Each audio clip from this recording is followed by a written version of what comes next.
name is Isla Warren. I'm 29 years old. And if you think you've seen betrayal before, wait until you hear mine.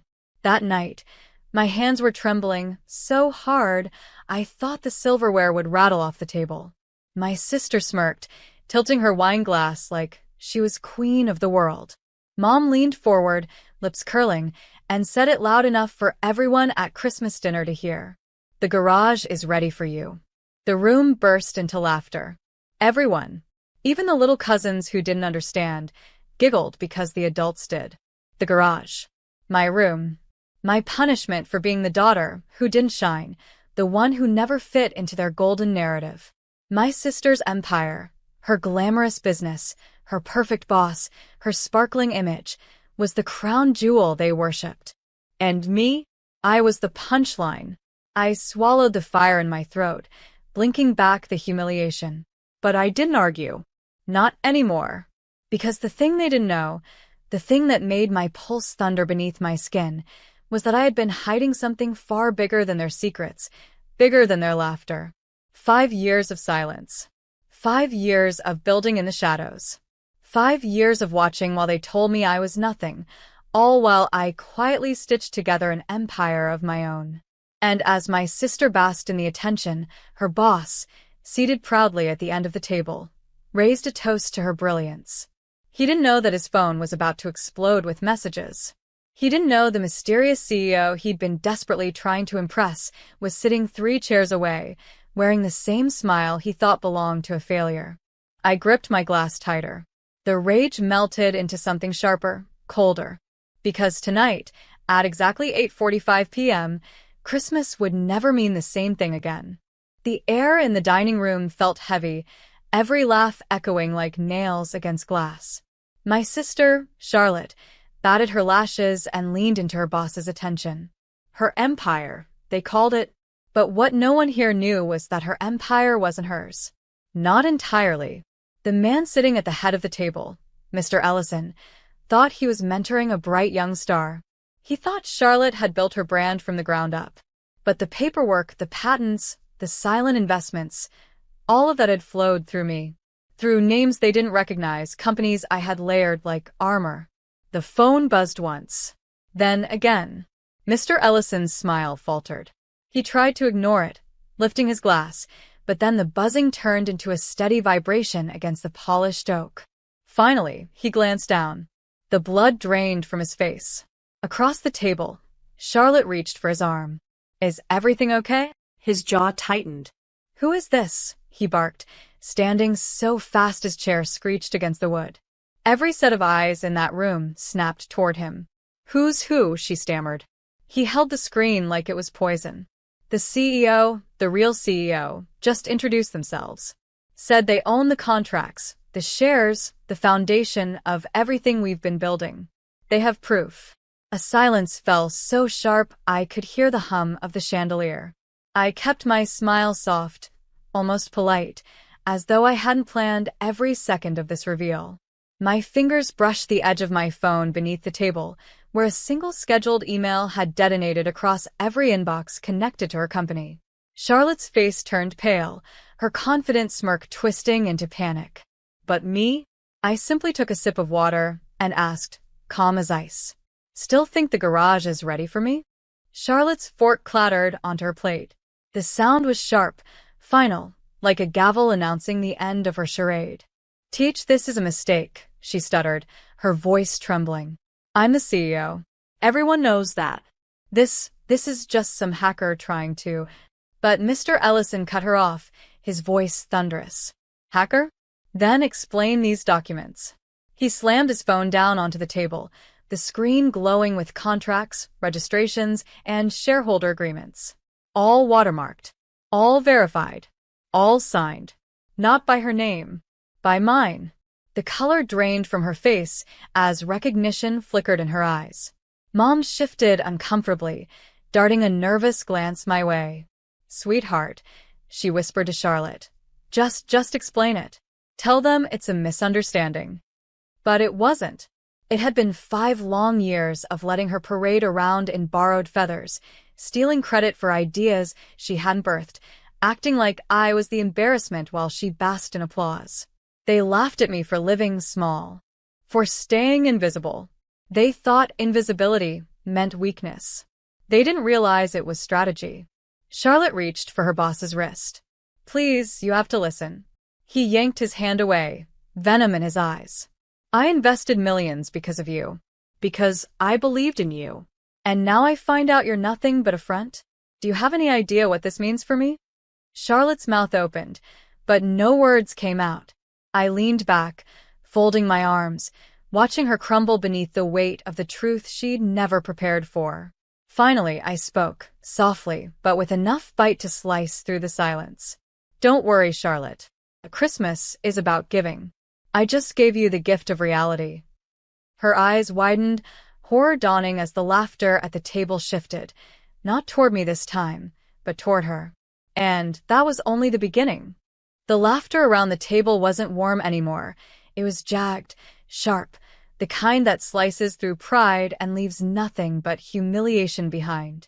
Charlotte's boss stood so abruptly his chair toppled, the legs scraping the floor like nails on glass.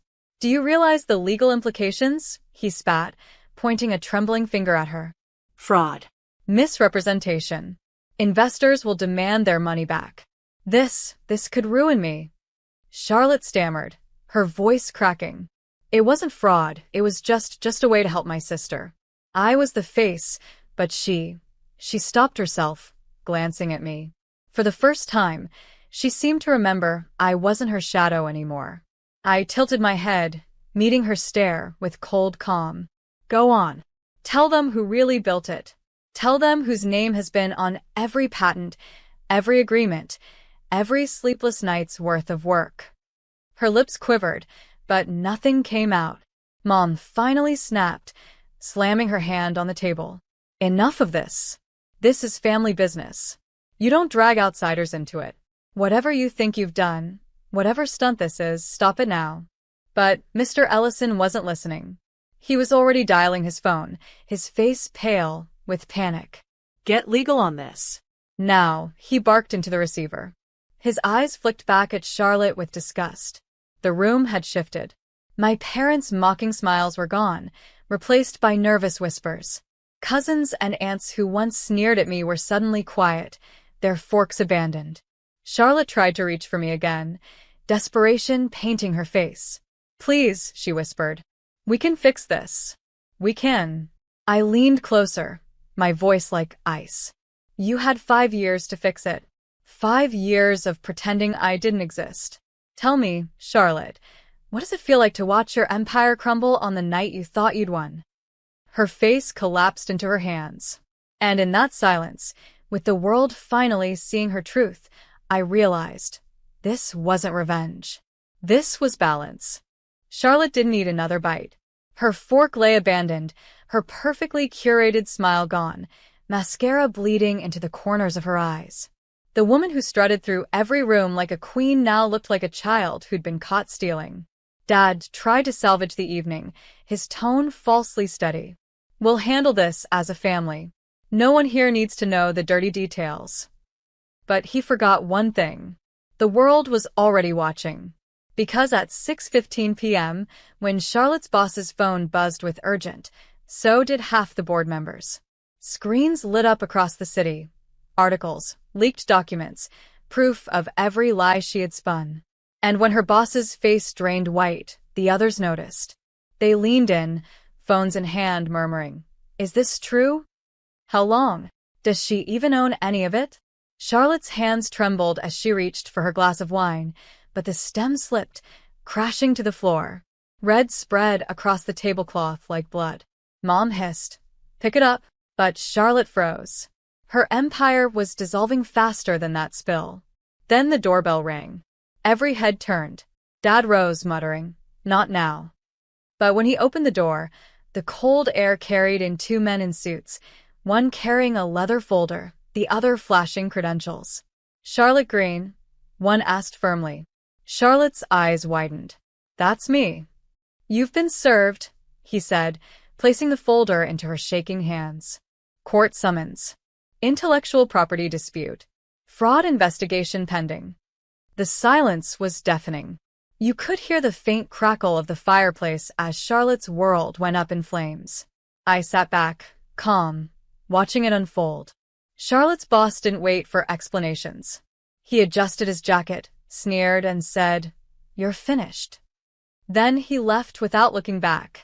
And I thought to myself, this wasn't even the climax. This was just the overture. Charlotte's screams followed the men out the door. "This isn't real. This is a setup." Her voice cracked, brittle, desperation dripping through every syllable. But the summons in her trembling hands told a different story. The signatures, the evidence, the official stamp of a court she could not charm or manipulate. Mom leapt to her defense, slamming her fist against the table. "This is an attack on our family. Whoever's behind this will regret it." I tilted my head, sipping my wine slowly. Maybe it isn't an attack. Maybe it's accountability. The room spun to face me. Dad's brows furrowed. "What do you know about this?" I let a small smile curl across my lips, the kind that doesn't offer comfort, only questions. "All I know is empires built on lies don't last forever." Charlotte lunged forward, eyes red, makeup smeared. "You think you're better than me? You, the embarrassment, the failure who lives in my shadow? You'll regret this." But as she spoke, her phone buzzed relentlessly. She finally snatched it up, and her scream pierced the air. Because the headlines were everywhere now. Famed fashion icon's business under federal investigation. Exclusive, Charlotte Green's fraudulent empire exposed. Her brand's social media was swarmed with comments. "Fraud. Liar. Where did all the money go?" The carefully curated image she'd built for 5 years crumbled in less than 5 minutes. Mom grabbed the phone, scrolling frantically. Her face fell pale. Dad sat down heavily, hands pressed against his temples. And me? I stayed silent. Calm.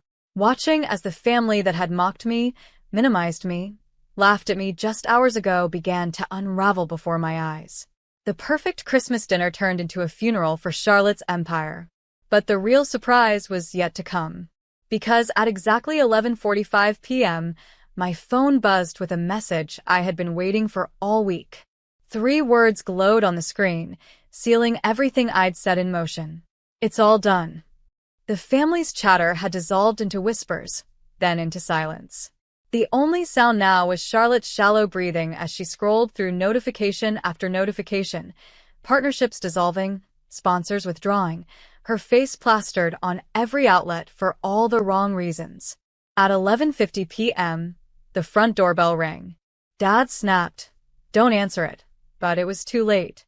The butler opened the door, and in walked 3 men in immaculate suits. Their presence carried the weight of inevitability. "Miss Charlotte Green?" one asked, holding out a folder. "Federal auditors. We'll need to discuss certain discrepancies in your company's accounts."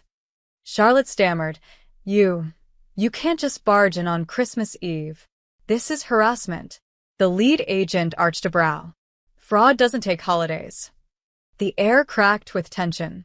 Mom tried to intervene, shielding Charlotte with her arms, but they brushed past her with practiced indifference. Dad rose to his feet, blustering. "Do you know who we are? Do you know who you're humiliating?" One of the agents turned just enough to meet his eyes.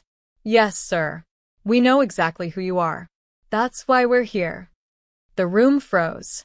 Charlotte crumbled onto the floor, mascara streaking like war paint.